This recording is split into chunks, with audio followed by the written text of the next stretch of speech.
Welcome to another episode of the BS Podcast, the show that looks at how behavioural change insights are being applied in the wild. Episodes feature renowned behavioural experts across industries and organisations, from management and marketing to policy and public health, and more. Let's dive in and see what all the BS is about. Here's your host from The Behaviourist, Nick Hobson. Silja VOOLMA is an applied behavioral scientist who helps organizations create human-centered client experiences using qualitative and quantitative research methods and executive coaching. Silja holds a Behavioral Science Ph.D. from the University of Cambridge and has worked with industry and governmental organizations across Europe, the US, and Southeast Asia.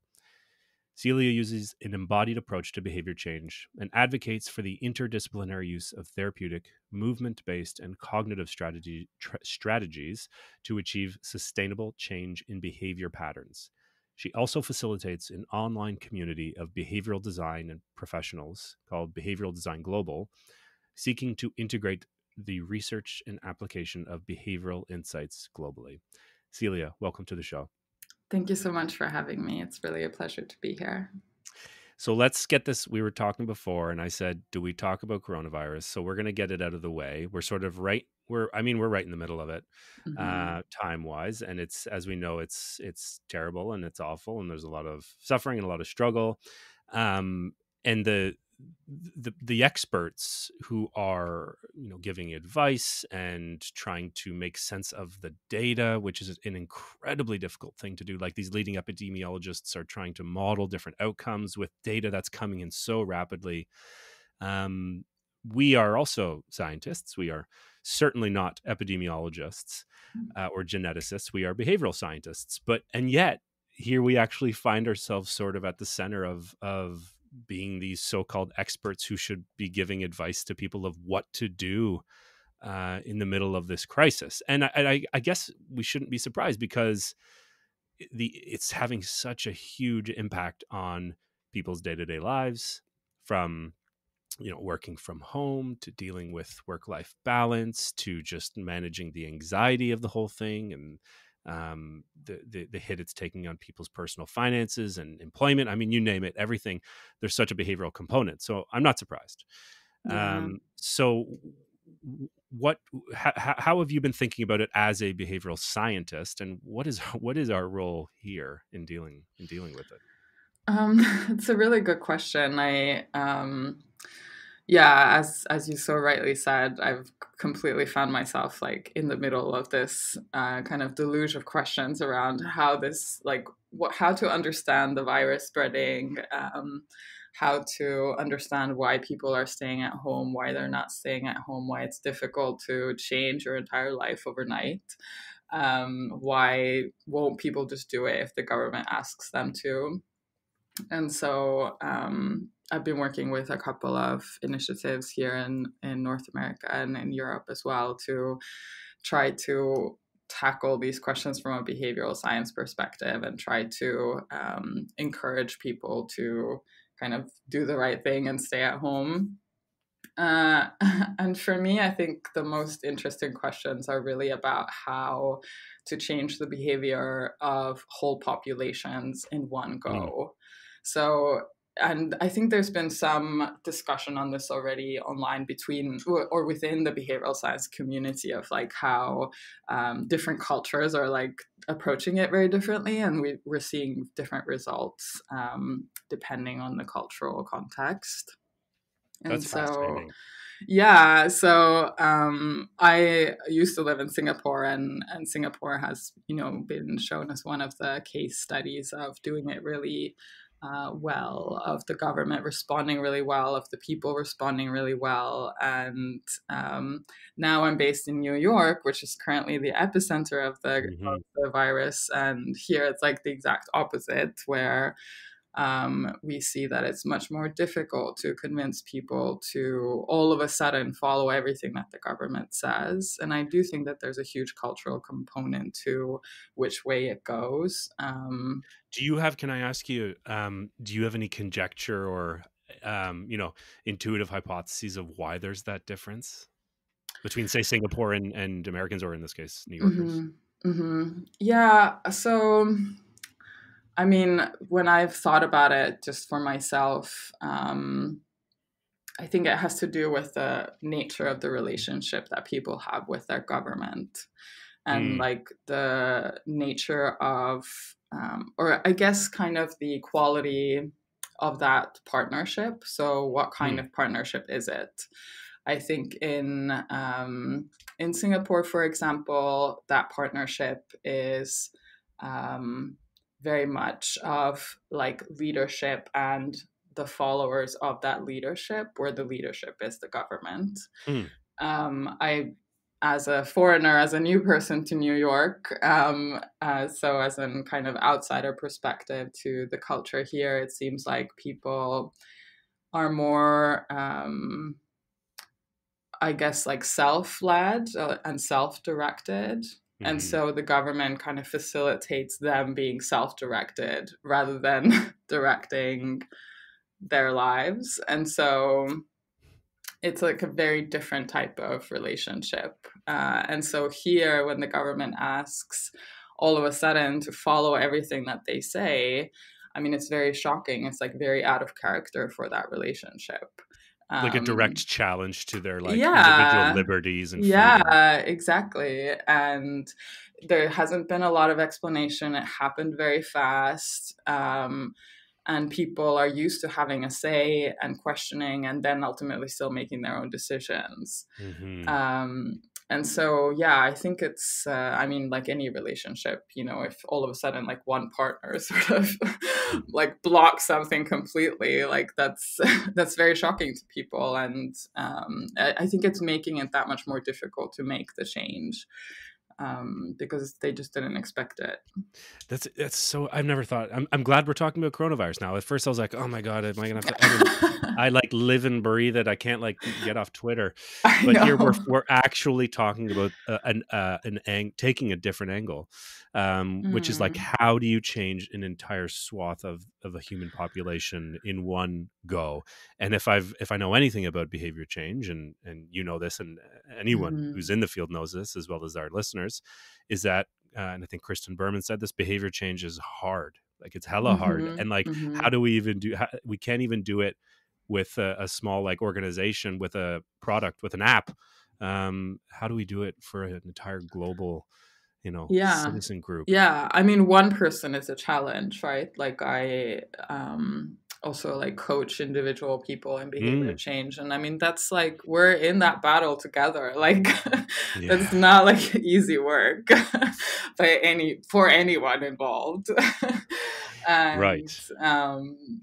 And it's very fulfilling, I think, for both sides, but it's hard. And at the population level, it's like, I also feel that the world is kind of wanting to move beyond like national identity and really being rooted in that.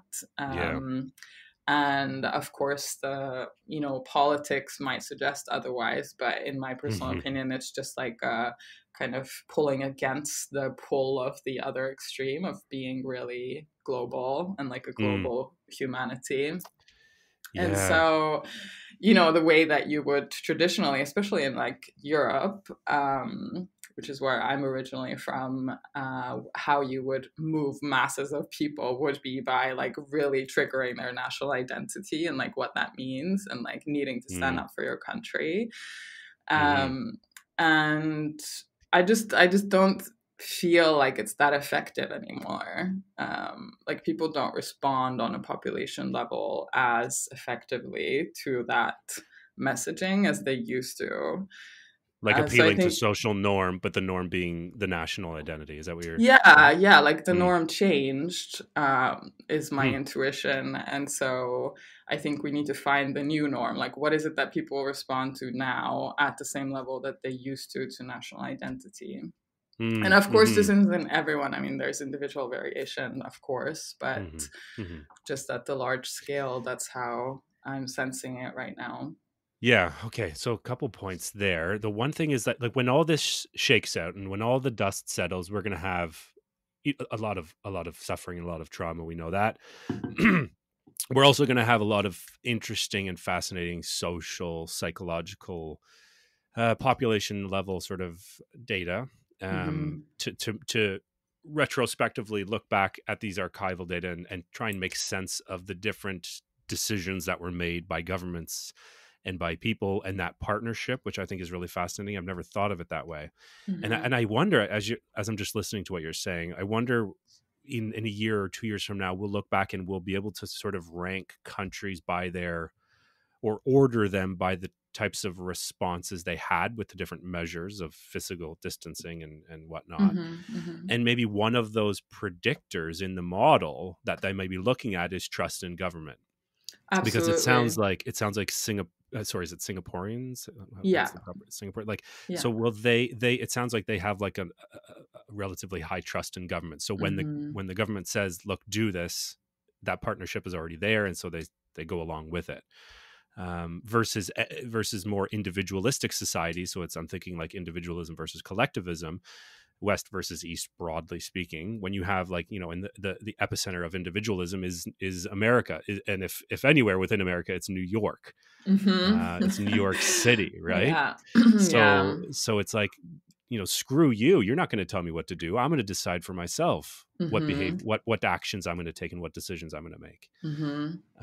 So maybe that's going to be one of the predictors, which is going to lead to these incredibly different outcomes that we're seeing already, like say between Singapore and Italy or Spain or whatever. Yeah, absolutely. I think trust is a huge factor here, and I've been thinking like how could we have done it differently here in New York if, like, God forbid, something like this should happen again. And I wonder if this almost needs to be like pre-negotiated system with New Yorkers and the government.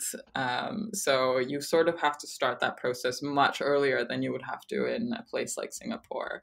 Like, the crisis comes fast, you make a decision fast, and Singaporeans trust their government and in government in general and being governed. And so they react very quickly. Whereas here, it's more about the discussion and like the collective deciding together and New Yorkers themselves deciding that this is okay for them. And so it's just a longer process. Yeah, which we don't have the luxury of that time. Yeah, we don't have that time right now. But it's despite the obvious signs that, look, we don't have the luxury of that time. They're still defaulting, to that norm of like, let's sit and think about it and talk about it and consider individual liberties. I know in Canada, very close to the US, but very different in many respects. Yeah. The government has, like, we're sort of in partial, I think it's called partial lockdown. And the feds, our Prime Minister Trudeau and his office have been hesitant. Like, they're basically saying, we really encourage you, we highly recommend you don't leave your house, like, to practice social isolation and physical distancing. We highly recommend, but they haven't like mandated it, or they haven't really come down in any firm way. Now they can. There's something that's, in my understanding, is that there's something in legislation from, I think it's back to World War II, called the Emergency Care Act, I believe. And basically, if the government pulls the switch on that, it sort of makes it official, and you sort of have to, legally speaking, follow the orders. But Trudeau and I think the federal government is really, they're being really cautious not to do that, because I think they're towing this fine line between what we're talking about, having this overall sweeping, you have to do this as where the government telling you, versus respecting individual freedom choice, which I know from a behavior change, like that's really what it's about, right, for us. Yeah, absolutely. Which is, I think, where, especially now in behavioral science, at least for me, what's been highlighted is like really the importance of like language and how we do our messaging and how sensitive it has to be. And I think that's something that, we should really take away as a good lesson to learn into our future work as well. Like, even at the individual level, the way you message or the way that you communicate any sort of behavior change information, it needs to be culturally sensitive. It needs to be sensitive to like what the person is aspiring to do in the future, who they are now, what their like trauma triggers are. There's like so many nuances to communication, and I think that that's something that we can really go into more in behavioral science. Well, that's a perfect segue then. We've done our due diligence with Yeah. coronavirus, so let's go with that, because I don't think I've actually so far on the show really delved into that idea. Can you elaborate a little bit more? Like, do you mean like communication in terms of copy and messaging that's included in different products, or how governments talk to their people? Like what is it that I you're think kind of it's getting at? both. Yeah. I think in industry, so I work a lot with like digital health startups, for example, who sometimes work with patient populations that have more serious health conditions like diabetes. Sometimes they're directed at the general public, or kind of the average person just looking to be a bit healthier. And there, what I see is that there is like a trend of writing very similar messages, whether it's in the website copy, whether it's what kinds of habits you direct your users towards in an app, or whatever it is that your product looks like. And so I think we've been on this, like a little bit of a wave of excitement about habits, which I'm also very excited about. But I also think that maybe it's the right moment to kind of take a step deeper and really think at the deeper levels of psychological functioning of the people that we are helping to make changes. So what I mean by this is, our messaging could be more trauma informed, for example, both at the level of a digital health startup, but also the government. I worked with the Estonian government, for example, a couple of years ago on implementing personalized medicine services into the healthcare system. And there we, took quite a bit of time to make sure that our health communication about the services that were coming and what that meant for the people's, like, not just rights, but their lifestyle and their livelihoods and their like emotional experience of going to the doctor. And so, I think all of these, it's hard to put all of this information into really short and engaging messages, which is of course also what we want to achieve. And I think it comes from the art and practice of writing communication. So what I think about this often, where there seems to be two sides to this. On the one side, you have what you mentioned, like these personalized communications that are tailored to the unique needs of the user or the patient or the end user, whomever it may be.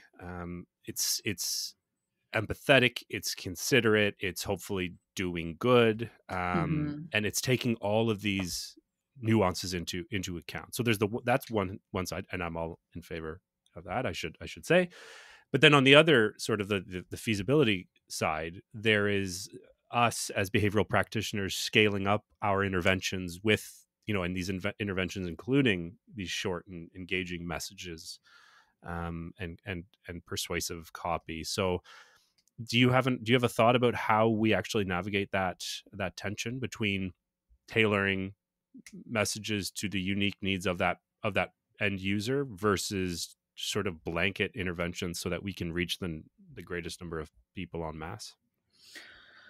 Yeah, I mean, this is very much what I try to do in my work as well, with this approach that I call the embodied approach to behavior change. And what I mean by that is, in my experience, and I think there's a lot of research to kind of draw on for this as well, is that the most universal kind of like barriers to human behavior change are things like trauma, are things like identity and how to change that identity. And so the way to like bridge that gap, in my opinion, is to just go deeper into the human. Like instead of just targeting, you know, if they are if they're hoping to lose weight, and then the intervention sort of centers around their weight loss goal. And many programs now also include some sort of education around the eating behavior and like how that came to be. But we're missing one step, which is to go into what, for example, Dr. Gabor Mate, who's I believe based in Vancouver, like his Canadian, work is very much centered around this. And he worked a lot in the field of addiction, which is also happens to be my specific area of expertise in health psychology. And it's the idea that like these behaviors stem from, yes, they have become habits over time, and then you can change the habit, but they are also like self-soothing behaviors. And I think of course, I work mostly in health, so most of the behaviors that I work in are self-soothing behaviors, or were at some point in the person's life. And so to kind of get at many people at the same time, I think we need to go deeper and address like the where that self-soothing came from, or like why it became a self-soothing mechanism for them. It's almost like I love Gabor Mate. I love his stuff and his writing. And I'm glad we're talking about this. This is not an angle I have ever taken on this show with respect to behavior change, and I guess in this case specifically in health. It's very Freudian. It's a very psychoanalytic approach, which there's a term for it, and I can't remember what it's called, but it's basically the operating assumption is that we share in how we respond to certain traumas or to certain early life experiences, and sort of negative events or traumas tend to really obviously stand out, and how that shapes in a life development sort of way, how that shapes our behaviors and our emotions and our relationships, all of these things, basically how it shapes our entire life downstream. And yeah, within our field, you don't hear that talked about. And I guess because maybe do you think it's reserved for like the clinicians and people are like, oh, we shouldn't even be dabbling in that? What do you think?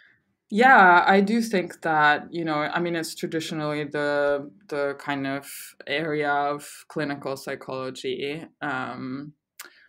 But we need to get more interdisciplinary. I mean, this is also something that I very much advocate for in behavioral science. Like, we need to be a little bit braver. We need to involve the clinicians, and there's such a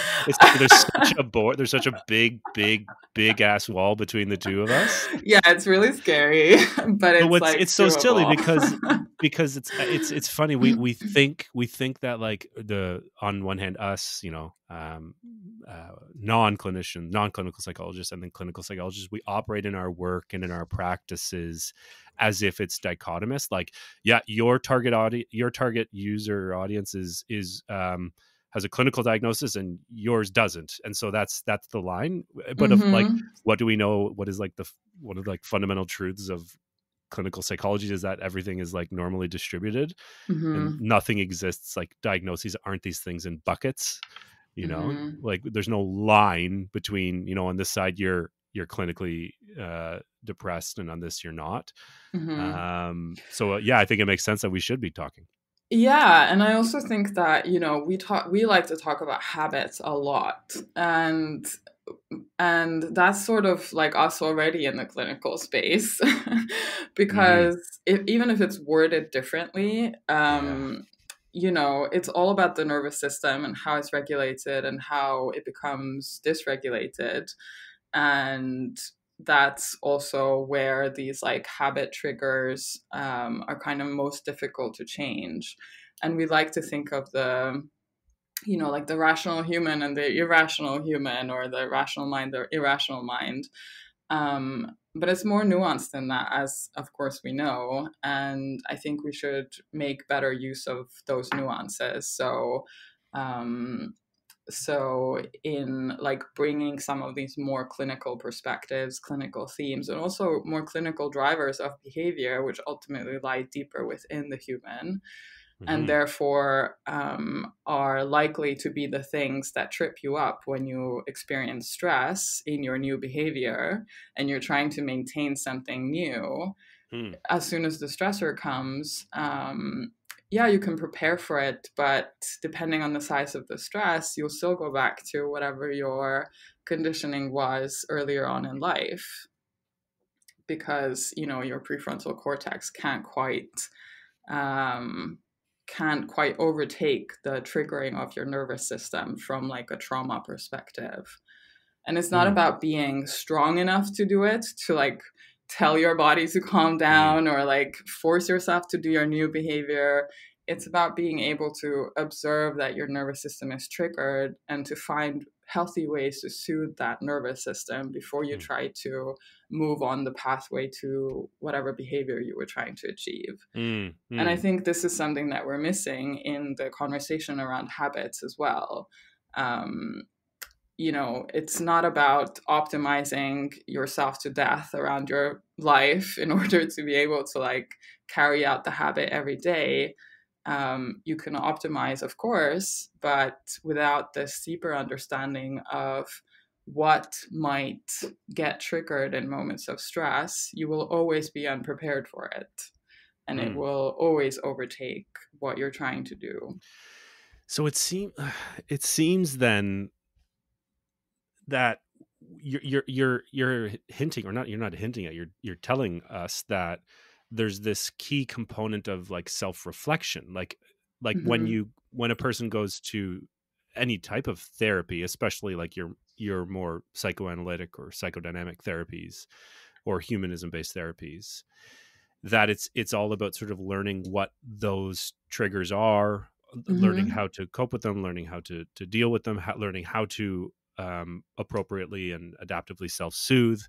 So it's really just like learning about yourself, I mean, is what therapy is. But that's but within the broader behavior change context of our, in the last 5 years, everything that they're saying, and this comes from the frameworks out of Nudge and all of the government work of 5-10 years ago, everyone is talking about the context. Everyone is talking about the decision, the choice architecture, the environment in which we can sort of steer the person towards the optimal choice, A versus B, engage in the healthy habit versus this one, as opposed to your default. What they're not talking about almost at all is the power of the individual to sort of self-reflect and think and act in a self-directed, willful way. Do you think that's missing? Yeah, absolutely. And I'm also a huge fan of, nudging and designing like supportive environments. And I think sometimes changing your environment can be the best way to kind of embark on your behavior change journey, even if you haven't embarked very far on your like self-reflection or self-inquiry journey yet. But I think they have to be together. And I think the environments that you create are always more conducive to the people who I want to say are more privileged, but I don't know that that's the right wording, but who kind of have had better opportunities and better support to learn to regulate themselves.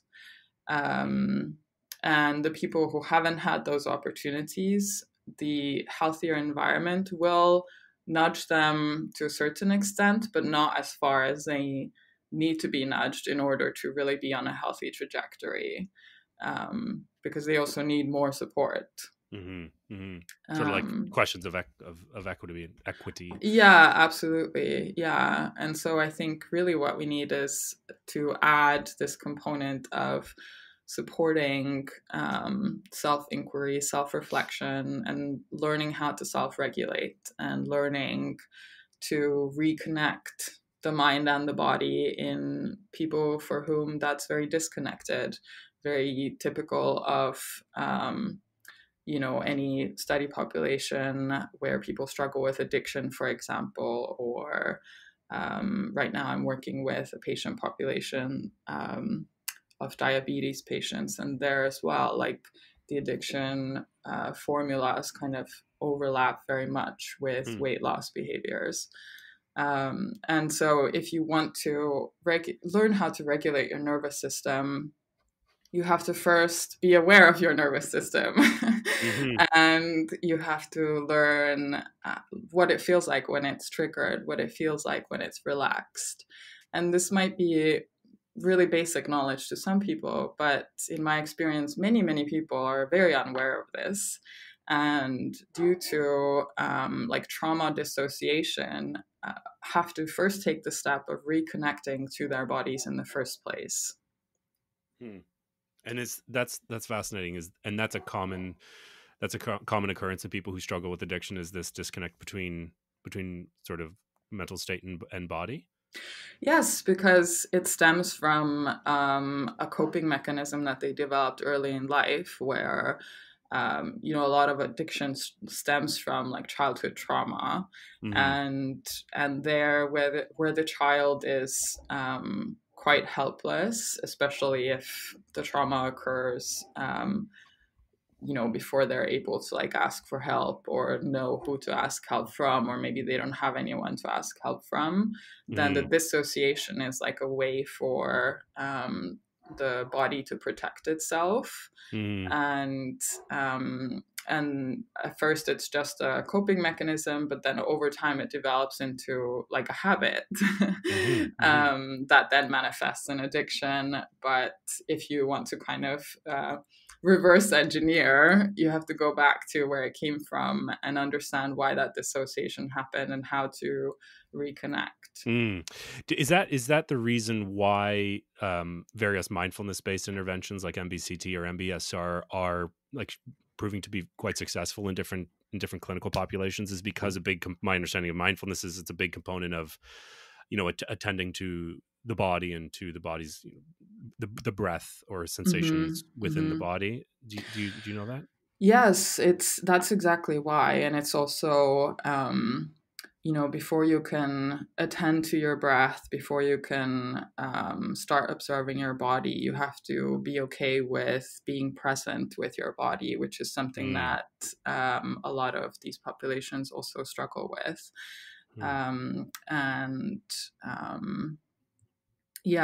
I read this book. I forget the name now, but if I remember, I'll send it to you later. It was on trauma and like how to overcome trauma. And it was like a qualitative research collection where some of the participants who had experienced a lot of childhood trauma talked about how like just being alive felt unsafe to them. And that really resonated with me because it's a lot of what I see when I'm working with helping people change their health behaviors, for example. Like this habit of going too much into an unhealthy routine is very much about not wanting to be within yourself and not wanting to really like fully live. And this is such a fundamental like functioning mechanism in the brain and the body, and so many people in the world are affected by it, that I think if we could bring a little bit of it into behavioral science and like how we design our products, services, our research, then we could capture a little bit more of this long-term behavior change that I think many of us are hoping for in our interventions and the things that we're designing. And maybe that's, I think now we're seeing the limits of nudging, and I'm certainly not going to be the one to go toe to toe with any of the giants like Richard Thaler or Dan Ariely. Like there's obviously the work they've done for our field and for us is tremendous. Absolutely. But maybe we're now seeing sort of the limits of nudging. And I Mm-hmm. know there's some recent big field experiments that are coming up negative with no results across the board, and the nudges just don't seem to be working. Mm-hmm. Mm-hmm. So I think it got us to this point. It got us here. But those are for these temporary shifts in people's behaviors, Mm-hmm. and perhaps, and I'm just sort of speculating at this point, but maybe for that long term, that sustainable behavior change that we're all so desperately looking for, maybe it has to go beyond nudging. We have to go, if nudging sort of went outside of the individual, I think for the long term behavior change, we have to go back inside. Mm-hmm. And to think about all of these things you're saying. And I mean, it makes so much sense, right? Like you can't, Mm-hmm. I remember talking to a past guest, Stu King, on, he's a health psychologist as well, Mm-hmm. his busy bodies, and they do like exercise habits and routines. And he was saying, of course there's all sorts of layers to why a person decides to maintain an exercise regimen or routine versus having them drop off. And it's nudging is just one of those, like sort of designing the environment to be conducive to allow the person to make the right choices, just one small piece of this really complex puzzle that layers up all the way to what's their background, what's Mm-hmm. their socioeconomic status, what's their family life like, and it gets so complex. Yeah. So what does that mean for us, for our job? Like it sounds like we have our work cut out for us. I mean, always.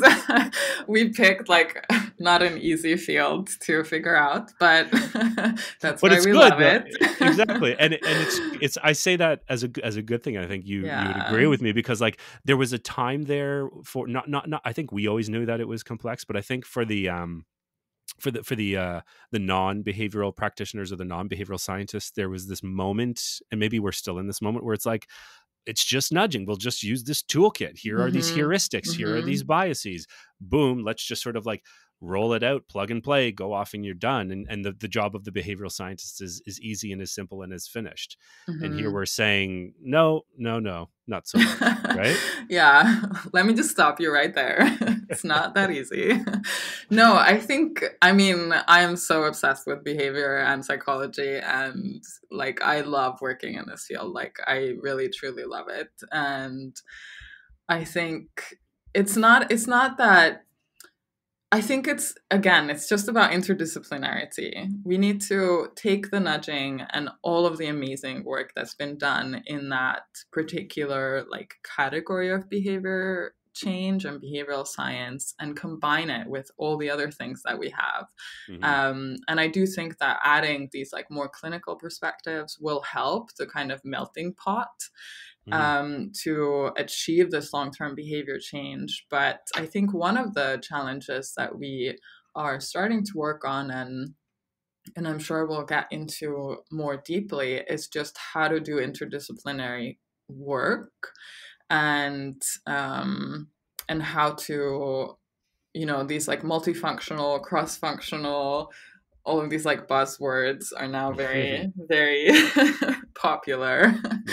But how to do that kind of work and how to integrate different perspectives is probably our biggest challenge, and I think it will be our most fulfilling challenge, and the challenge that will truly give us the approaches, the frameworks, the insights to crack long-term behavior change.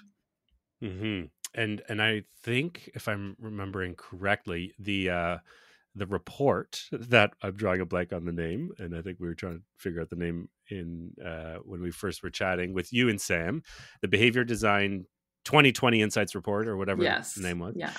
You guys were kind enough to invite me to contribute, and I think in that I said that where academia failed is in true interdisciplinary research. So in academia, as you know this as well as anyone, You have your departments, you have your floors, you have your conferences, you have your journals, you have your own jargon, you have your own training and mentorship of graduate students and undergraduate students. You have it's even like social psych, my background, versus cognitive psych versus developmental psych. So subfields within the broader field discipline of psychology, like wildly different ways of doing things and operating and understanding human behavior. And so there was so little cross pollination. Yeah. So where academia has failed, I do believe they have failed on that. And it's not their fault, various reasons why that's the case. Yeah. But where they failed, I think we are in a position to make it happen. I agree. Just because it's different for us, right? Yeah, absolutely. And this is why I have, chosen to work in this field, because I still conduct some academic research. I still do some teaching, a little bit of like thesis supervision, just because I adore my students and like I love teaching. But I think, yes, I didn't find a way to crack this in the academic context. And maybe there are some groups that are doing it, but to me, I just couldn't find a way to really integrate different perspectives, different disciplines, without having to become an expert in every single discipline myself and then translating it. Which is like, how long they have? And I was like, oh, years. wait. I'm like, how much life do I have left? Like, yeah. It's going to take way longer. How many PhDs can you get? Yeah, like that's not happening again. So so I think we're in a really fortunate position in that way, where we can allow ourselves the creativity and the bringing together of different perspectives, different disciplines, in a less kind of formulaic way, I guess, than would have to be in academia. Yeah. And the incentive structures are in place there because, like, what's the goal? The goal is to see the needle move and to change behavior, however the hell that is going to happen, right? And so what we're going to do is draw on as many resources and as many experts in whatever and as many fields as possible to make that happen. That's not the goal in academia. That's not even close to the goal. So maybe that's the case, right? Yeah, I think it's and what excites me so much about this work is being so close to the impact. I mean, it's like we are right there with people, helping them change their behavior, helping them change their lifestyles, livelihoods, whatever the specific behavior is or however it's conceptualized. We're so close to it, and we have so much opportunity to add value and really see the impact happen within our lifetimes. Yeah.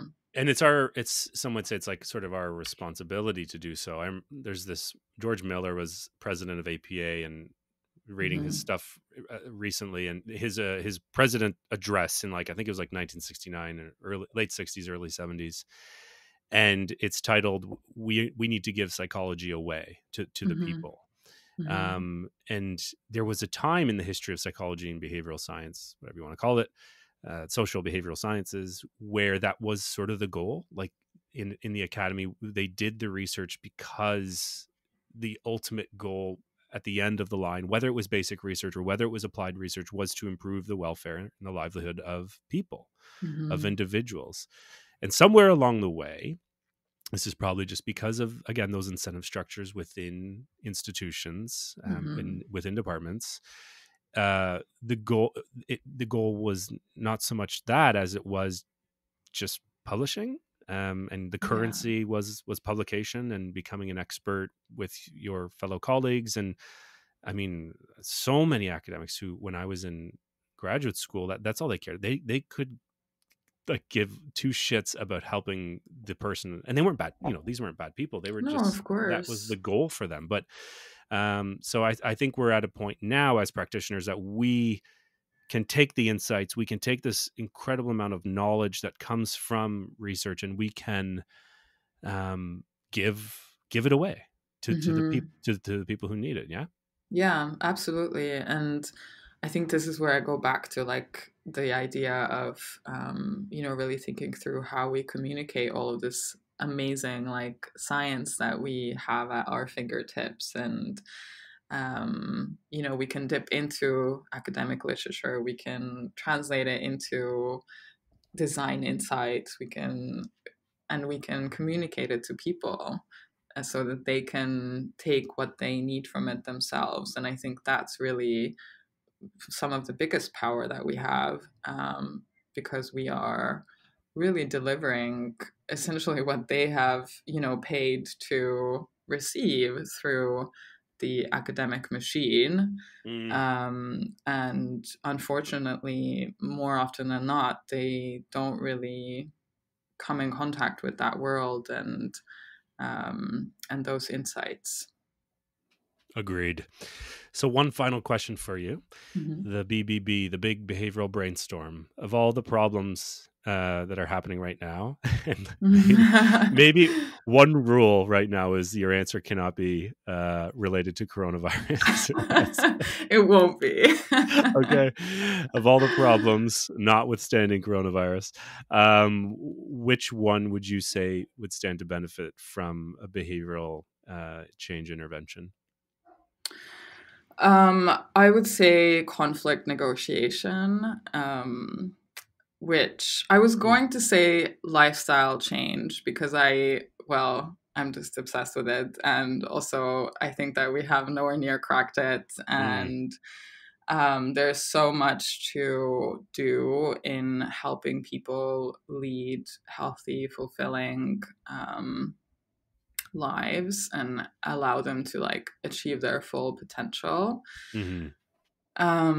But we're like working away at it and it's already happening. But I think one area which I think, at least in my knowledge, we haven't tapped into that much yet, if at all, is this idea of, how do we reduce the amount of just conflict in the world, whether it's interpersonal, whether it's intersocietal, whether it's between companies or whatever it may be. There is so much suffering in the world from just unethical or insensitive communication and kind of this push and pull of again, I would say like people who are like just not very aware of themselves. And the collateral damage of that is just too much. Like we are causing too much damage to people who really don't deserve it and have no like control over their lives. I mean, just thinking about the refugee crisis in the world right now, for example, I mean, that's like a shame on humanity, I really believe. And I think behavioral science could have really a huge impact there, whether it's from figuring out how to provide like better environments for them or better processes or whatever it is. We can apply our work to pretty much anything. But I think really, negotiating more peaceful resolution is something that we could really tap into. Great. Thanks for that. Well, Silja, you it's been wonderful talking to you. You offer like a really, and I don't say this to all my guests, but you offer a really fresh perspective on these things, and you're really inspiring. So if I'm feeling if I feel down about behavioral science, I think I'm just going to call you. You should. Lift me up. Lift me back up. I love behavioral science. I'll give you a pep talk any day. Yeah. Well, thank you for coming on. And where can people find you? If they want to get in touch with thank you so much for having me. It was such an honor to be invited to be on your show, and I really love it. I listen to pretty much every episode, so I'm a huge fan. People can find me. I'm on LinkedIn a lot, so Silja VOOLMA is just my LinkedIn handle, or on the website of my community, behavioraldesignglobal.com. Great. I will link out to all of those so people can find you.